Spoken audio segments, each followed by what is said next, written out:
이렇게 예상일을 안내하면 크게 벗어나는 경우가 없어서 추가 CS를 줄일 수 있습니다. 그래서 저는 매주 월요일마다 안녕하세요. 디지털 노마드를 꿈꾸는 가치성장입니다. 저의 유튜브 댓글 그리고 단톡방 혹은 지인들에게 어떤 질문을 가장 많이 받을까요? 저는 소싱 아니면 매출 이런 질문이 가장 많을 줄 알았는데 생각 외로 CS에 관련된 질문이 가장 많았습니다. 왜 CS 관련 문의가 많을까 고민을 해봤는데 CS는 예측이 불가하고 고객과의 관계에서 이뤄지는 내용이기 때문에 구매 대행을 처음 시작하는 분들은 아예 CS를 어떻게 시작해야 될까 이 부분부터 되게 막막한 것 같더라고요. 그래서 오늘은 가치 성장이 지난 1년 동안 CS를 하면 느낀 점, CS를 어떻게 운영하고 있는지, 그리고 활용하면 좋은 툴과 꿀팁들에 대해서 한번 이야기해 보도록 하겠습니다. 첫 번째입니다. 저는 통화가 불편한데 꼭 전화 통화로 CS를 해야 하나요? 라는 질문을 하는 분들이 많았습니다. 통화 자체를 불편해하는 분들이 꽤 많습니다. 이분들을 보면 전화 관련 CS를 아예 안 하시더라고요. 그런데 크무비, 대량 주문처럼 객단가가 높고 저에게 높은 매출을 가져다주는 이런 제품들은 전화 CS를 통해서 전환되는 경우가 정말 많았습니다. 이게 왜 그럴까 저도 생각을 해보고 분석을 해본 결과 40대, 50대 남성분들이 이런 제품을 주문을 많이 했고 그분들은 개인보다 사업자거나 회사인 경우가 많았습니다. 이런 곳에서 주문을 하는데 과연 이분들이 문자와 카톡이 편할까요? 전화가 편할까요? 그리고 견적 문의는 문자, 메일, 전화 이 세 가지 중에 어떤 걸로 가장 많이 접수가 됐을까요? 전화로 가장 많이 접수가 되었고 전화로 응대를 했을 때 전환율이 가장 높다는 것을 알게 되었습니다. 그럼 이게 왜 그럴까라고 반대로 다시 생각을 해보면 제가 회사를 다닐 때를 한번 생각을 해봤어요. 저도 업무를 진행할 때 전화해서 이 제품에 대한 견적 내일까지 받을 수 있나요? 메일로 견적서 회신 주세요. 이렇게 전화로 업무를 처리하는 경우가 많았습니다. 왜 제가 전화로 했을까요? 전화가 쉽고 빠르기 때문입니다. 그리고 즉각적이기 때문에 제가 이 업무를 빠르게 쳐낼 수가 있어요. 근데 회사에서 주문하는 분들은 이게 하나의 업무이기 때문에 빠르고 효율적으로 처리를 해야 되고 그 방법은 전화였던 겁니다. 전화를 안 받는다면 이런 주문들을 놓치게 되겠죠. 반대로 전화 CS를 해서 제가 이런 전화들을 받는다면 이 부분은 각자 생각해 보시는 게 좋을 것 같습니다. 그럼 전화를 무조건 받아야 하는 거 아니냐라고 생각할 수 있지만 전화로 발생되는 매출이 한 달에 몇 건이나 될까요? 전화 통화가 불편한데 감정 소모되고 멘탈 흔들리고 시간 다 뺏기고 업무 흐름 끊기는데 대량 크무비를 위해 전화를 받아야 할까요? 전화 받는다고 업로드 수량 못 채우고 소싱 늦어지고 이런 분들이 있으시죠?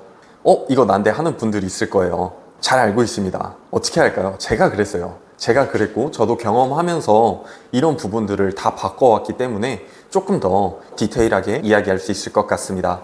그럼 넌 어떻게 운영하고 있냐? 이게 가장 궁금하시죠? 제가 전화 CS를 어떻게 운영하고 있는지 이야기해 보겠습니다. 저는 시간과 규칙을 정해두고 운영하고 있습니다. 부재중 전화 이력을 확인하고 2번 이상 전화한 고객님이 있다면 제가 다시 전화를 하고 있습니다. 한 번만 전화를 한 분들은 죄송하지만 제가 전화를 다시 하고 있지 않습니다. 그런데 한 번만 전화해도 다시 전화를 하는 예외 사항이 있습니다. 전화와 문자를 함께한 경우입니다. 제가 회사에서 일할 때도 정말 필요한 부품이 있어서 담당자분에게 전화를 했는데 전화를 안 받는다 라고 하면 메일을 보내거나 문자를 꼭 보냈었어요. 왜냐? 저는 이게 꼭 필요하기 때문이죠.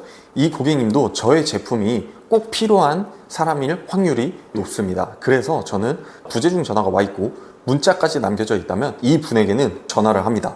그리고 최대한 친절하게 응대를 하죠. 거기에 나의 어떤 상품이 필요해서 연락했다라고 써 있으면 이분은 전환율이 정말 높습니다. 그렇기 때문에 전화와 문자가 와 있다면 꼭 회신을 하고 있습니다. 이런 식으로 저만의 규칙을 정해놓고 전화 CS를 응대하고 있습니다. 두 번째입니다. 투넘버, 투폰 어떤 방식을 사용해야 할까요? 구매 대행을 하는 분들이 핸드폰을 운영하는 방식이 한 3가지 정도가 있는데요. 첫 번째는 개인 폰을 사업용에 그대로 사용하는 경우, 두 번째는 개인 폰에 투넘버 서비스를 이용하는 경우, 세 번째 핸드폰 자체를 분리해서 개인 폰과 사업용 폰을 사용하고 사업용 폰에 알뜰폰 요금제를 사용하는 경우입니다.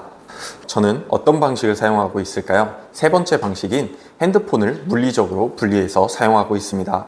전 개인폰 1개와 구매 대행용 핸드폰 2개, 총 3개의 핸드폰을 사용하고 있습니다. 번호도 각각 다 다른 번호를 사용하고 있고요. 회사를 다니며 구매 대행을 부업으로 하는 분들은 물리적으로 핸드폰을 분리했을 때 눈치가 보일 수가 있어요.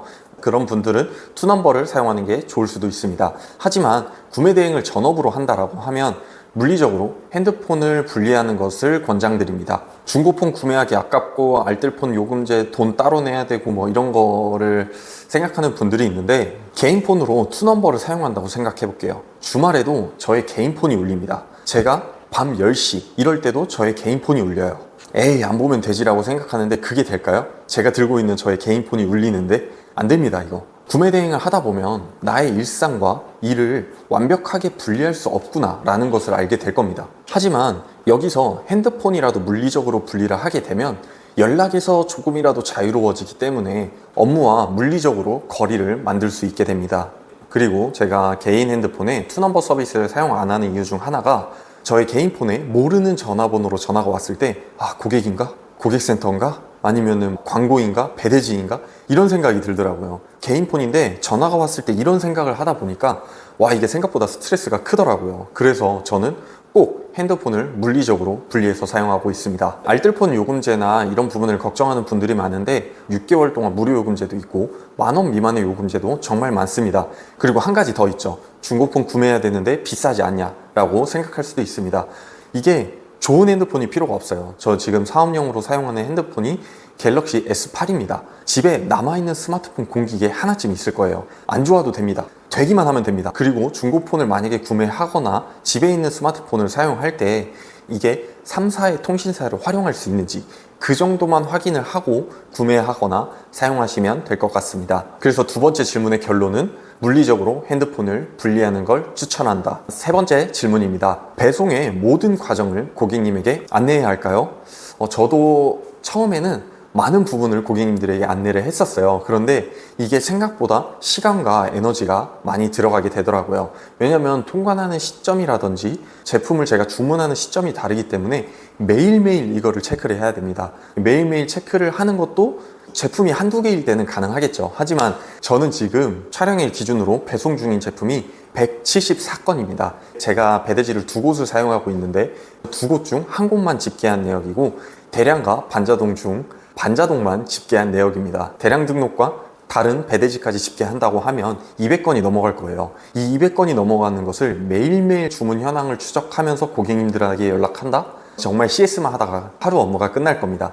그렇기 때문에 저는 이런 식으로 운영을 하고 있어요. 일반 제품이 주문이 들어오면 고객님들에게 주문 접수 안내 문자를 일괄로 발송하고 있습니다. 해당 문자에는 착불비, 관부가세, 배송 일정 등 상세 페이지에 세부적으로 적혀 있는 내용들을 문자로 고객님들에게 발송을 합니다. 그리고 일반적인 제품이 아닌 크무비 제품 같은 경우에는 조금 더 디테일하게 고객님들에게 안내를 하고 있는데, 크무비 제품은 제가 크무비 관련 영상을 따로 제작할 예정이어서 해당 영상에서 다뤄보도록 하겠습니다. 여기서 별도의 연락을 더 하냐, 이게 끝이고 더 이상 안 합니다. 제가 예외적으로 더 연락을 하는 경우가 있는데, 관부가세 납부를 해주셔야 되는데 관부가세가 2-3일 정도 납부가 안 되고 있는 분들은 관부가세 관련 안내를 보내고 있고, 간혹 고객님들 중에 제품 언제쯤 받을 수 있나요? 배송 어디쯤 왔나요? 라고 문의가 오는 경우가 있습니다. 해당 문의를 주시는 분들에 한해서 회신을 드리고 있습니다. 고객님들에게 주문 접수 안내만 하고 추가적인 문의에 오는 것만 대응을 해도 CS에 큰 문제는 없었습니다. 자, 그럼 마지막입니다. 유용한 꿀팁과 사용하는 툴입니다. 첫 번째 꿀팁, 문자 메시지 PC로 발송하는 방법입니다. 저는 주문 접수 안내를 문자를 통해서 발송을 하고 있고 PC를 활용해서 문자를 발송하고 있습니다. 핸드폰으로 카톡을 해보고 다 했는데 이 핸드폰으로 타자 치는 것보다 PC로 복부 타는 게 훨씬 빠르더라고요. 그래서 PC로 문자를 발송을 하고 있고, 문자 발송하는 방법은 두 가지가 있습니다. 첫 번째, 윈도우에 설치되어 있는 휴대폰의 연결이라는 프로그램입니다. 두 번째, 크롬 확장 프로그램인 구글 메시지입니다. 저는 두 가지를 모두 사용해 봤고 현재는 구글 메시지를 사용하고 있습니다. 휴대폰과 연결은 휴대폰에서 사용하고 있는 기본 메시지 어플을 그대로 사용할 수 있다는 이점은 있지만 간혹 연결이 끊기는 경우가 있어요. 연결이 매일 끊기는 건 아니지만 연결이 끊겼을 때 내가 원할 때 업무를 못하는 그 순간이 정말 짜증나더라고요. 짜증나고 답답하고, 그래서 저는 구글 메시지를 사용하고 있습니다. 구글 메시지는 인터넷만 연결되어 있으면 어디에서나 사용할 수 있기 때문에 핸드폰을 집에 두고 와도 컴퓨터로 모든 이력을 확인할 수 있고 고객님들에게 문자를 발송할 수 있습니다. 그리고 PC와 모바일에서 각각 사용도 가능하고 모두 동기화가 되기 때문에 인터넷만 있다면 어디서든 편하게 사용할 수 있습니다. 그래서 구글 메시지를 사용하고 있습니다. 고객님들에게 문자로 CS를 하고 있다면 구글 메시지 꼭 사용해 보세요. 단 구글 메시지는 안드로이드 폰에서만 사용이 가능합니다. 그래서 CS용 폰이나 사업용 폰은 안드로이드 핸드폰을 선택하시는 걸 권장드립니다. 두 번째 꿀팁입니다. 11번가 지옥션 통관부 빠르게 받는 방법입니다. 노출 점수를 얻기 위해서 11번가와 지옥션을 국내 셀러로 판매하는 분들이 많을 겁니다. 국내 셀러로 판매를 하다 보면 고객님들에게 통관부를 별도로 연락을 해서 받아야 되죠. 그런데 제가 고객님들한테 연락을 했을 때 바로 답장을 해주시나요? 아마 바로 답장을 해주시는 분들은 50% 정도? 많아야 60% 정도였던 것 같습니다. 저는 하나의 문구를 추가를 해서 회신율을 70에서 80% 정도까지 끌어올렸습니다. 그런데 진짜 안 주는 분들은 2, 3일까지도 안 주더라고요. 이분들한테는 결국에 전화를 해야 합니다. 문자 하나 보내면 되는 건데 뭐 시간이 오래 걸리냐라고 생각할 수도 있지만 이게 생각보다 업무로서가 정말 큽니다. 나중에는 주문 건수도 많아지다 보면 연락할 고객님들도 많게 되고 단순히 연락만 보내는 게 아니라 통관부호가 회신이 왔나 하나하나 확인을 해야 됩니다. 확인하고 안 온 분들은 다시 보내야 되고 며칠 동안 안 온 분들은 또 전화도 해야 되고 이 모든 과정들이 에너지를 쏟게 되고 하나하나 하다 보면은 누적되는 업무 로스가 생각보다 많습니다. 그래서 저는 이 멘트를 꼭 추가하는 걸 추천드립니다.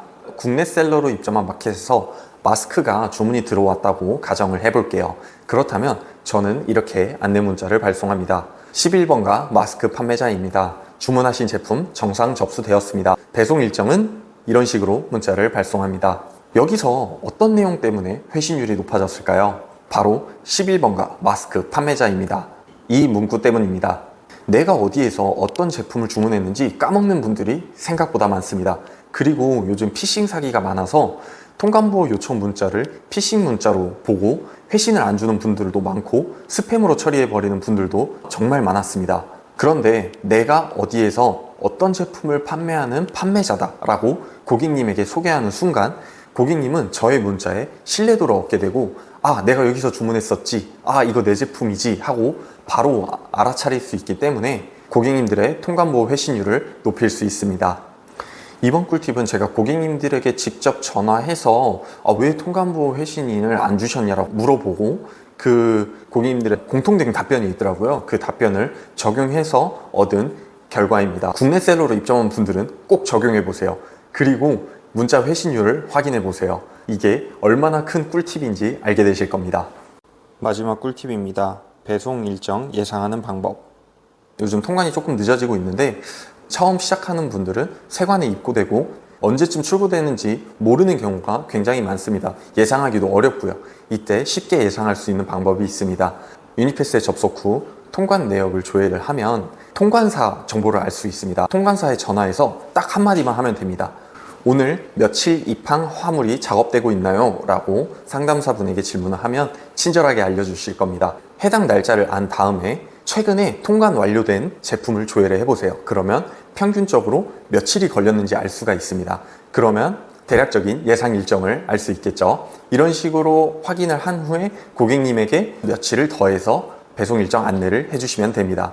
이렇게 예상일을 안내하면 크게 벗어나는 경우가 없어서 추가 CS를 줄일 수 있습니다. 그래서 저는 매주 월요일마다 며칠자 화물이 작업되고 있는지 통관사를 통해서 확인을 하고 있습니다. 이거 알아두시면 CS 할 때 많은 도움이 되실 거예요. 자, 여기까지 CS에 대해서 이야기를 해봤습니다. 솔직히 CS는 정답이 없다고 생각합니다. 저처럼 전화통화가 편한 사람도 있고 문자로 하는 게 편한 분들도 있습니다. 그리고 CS는 감정이 어느 정도 소모가 되게 됩니다. 감정 소모가 큰 분들은 CS 자체가 힘들 수도 있습니다. 이처럼 나에 대해서 먼저 알아야 합니다. 한마디로 정의하자면 내가 얼마나 감당할 수 있느냐, 이게 핵심 포인트라고 생각합니다. 왜 이게 핵심일까요? 우리는 소싱, 업로드, 주문 처리, CS 이 모든 것을 다 해야 되는 멀티플레이어입니다. 그런데 CS 하나 때문에 소싱, 주문 처리, 업로드 이거 다 안 하실 건가요? 특히 구매 대행을 처음 시작하는 분들은 소싱과 업로드의 업무 비중을 높게 가져가야 하는데 CS 때문에 시간을 많이 사용하실 건가요? 이러면은 높은 매출을 낼 수 없게 됩니다. 그래서 저는 이렇게 추천드리고 싶습니다. 첫 번째, 물리적으로 핸드폰을 분리하세요. 두 번째, 내가 얼마나 감당할 수 있는지 꼭 확인하세요. 세 번째, 나만의 규칙을 꼭 만드세요. 마지막, 네 번째, 직접 해보세요. 말은 누구나 할 수 있습니다. 직접 해봐야 내가 어떤 사람인지 알 수 있고 그래야 나만의 CS 방법을 만들 수 있습니다. 오늘 영상은 여기까지입니다. CS 때문에 고민이 많았던 셀러분들에게 조금이라도 도움이 되었으면 좋겠습니다. 그럼 오늘도 같이 성장하시죠. 안녕!